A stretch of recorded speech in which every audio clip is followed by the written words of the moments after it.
ಎಲ್ಲರಿಗೂ ನಮಸ್ಕಾರ. Welcome back to my YouTube channel Lakshmi Jamakhandi. ಇವತ್ತಿನ ರೆಸಿಪಿ ಏನು ಅಂತ ಅಂದರೆ ಕಿರಿಸ್ಕಾನ್ ಪಲ್ಯ. ಒಂದು ಬಾಣಲಿ ತೊಗೊಂಡು ಬಾಣಲಿಗೆ ಎಣ್ಣೆ ಹಾಕಿ ಬಿಸಿ ಆದ ತಕ್ಷಣ ಅದಕ್ಕೆ ಜೀರಿಗೆನ ಹಾಕಿ ಆಮೇಲೆ ಬಿಡಿಸಿ ಇಟ್ಕೊಂಡು ಜಜ್ಜಿಟ್ಕೊಂಡಿರ್ತ ಬೆಳ್ಳುಳ್ಳಿನ ಹಾಕಿ ಆಮೇಲೆ ಹಸಿ ಮೆಣಸಿನ್ಕಾಯಿನ ಮಿಕ್ಸಿಗೆ ಹಾಕಿಬಿಟ್ಟು ಹಾಕಬೇಕು.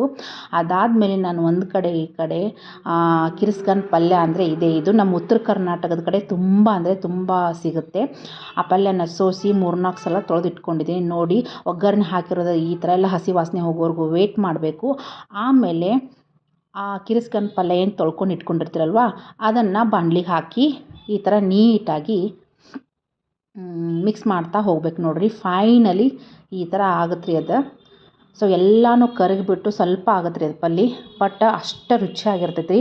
ಬಿಸಿ ಬಿಸಿ ರೊಟ್ಟಿ ಜೊತೆ ಸಖತ್ ಟೇಸ್ಟಿಯಾಗಿರ್ತೈತಿ. ಆರೋಗ್ಯಕ್ಕಂತೂ ಹೇಳಿ ಮಾಡಿಸಿದ್ದು ಅಂದರೆ ತುಂಬ ಒಳ್ಳೇದು ರೀ ಇದು. ಟೇಸ್ಟಿಗೂ ಚೆನ್ನಾಗಿರ್ತೈತಿ, ಆರೋಗ್ಯಕ್ಕೂ ತುಂಬ ಒಳ್ಳೆಯದು.